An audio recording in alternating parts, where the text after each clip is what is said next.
Әр адам Алланың жердегі халифасы, және жүректің де жүрегі болады. Бірде пайғамбарымыз сахабалармен бірге отырғанда, бір топ адам олардың қасынан қайтыс болған мүшриктің денесін алып өтеді. Ал пайғамбарымыз орнынан тұрып, құрмет білдіреді.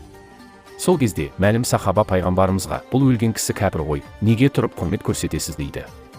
Бірақ бұл сахабаның ісі әдепсіздік еді. Алайда пайғамбарымыз өте дана, ол әр адамның білім түсінік деңгейіне қарай мәміле жасайтын. Пайғамбарымыз оның кәпір екенін білмей қалды ма? Ол оны білмесе, қалай пайғамбар болмақ?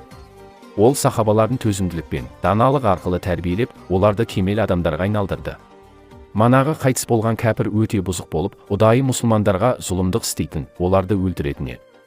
Алайда исламдық білім бойынша адам қанша бұзық болсын, бірақ оның ішінде әлі ашылмаған өте әдемі илахи ақиқаты бар, жүрегінің жүрегі бар делінген.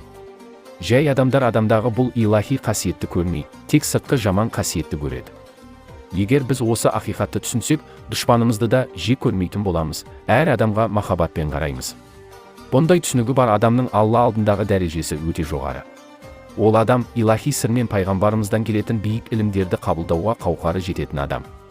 Пайғамбарымыз бұл сахабасының сол кездегі әлсіз түсінігіне қарай, оған, ең болмағанда оның қасында оның қате дұрысын жазатын екі періштемен, оның жанын апара жатқан Әзірейіл періште бар емес пе, мен соларды құрметтеп, орнымнан тұрдым дейді.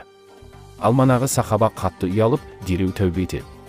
Міне осылай пайғамбарымыз кез келген әр адам баласына қалай құрмет көрсету керектігін үйретті.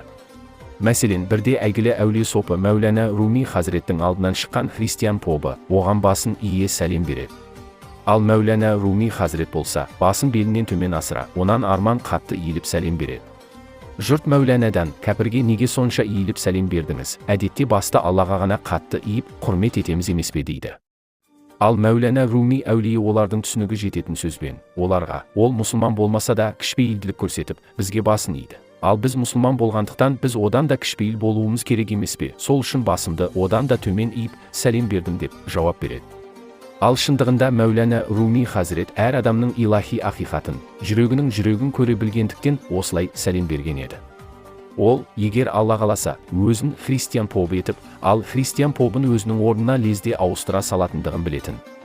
Бұл Аллаға өте оңай, Алла жүректерді бұрып, лезде өзгерте береді.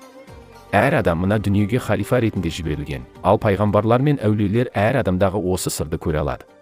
Алайда көптеген адамдар нәпсісіне ергендіктен, олардың бұл илахи сыры ашылмай, жабық күйде көмескіде қалып қояды. Мәулана Шайх Назым әулие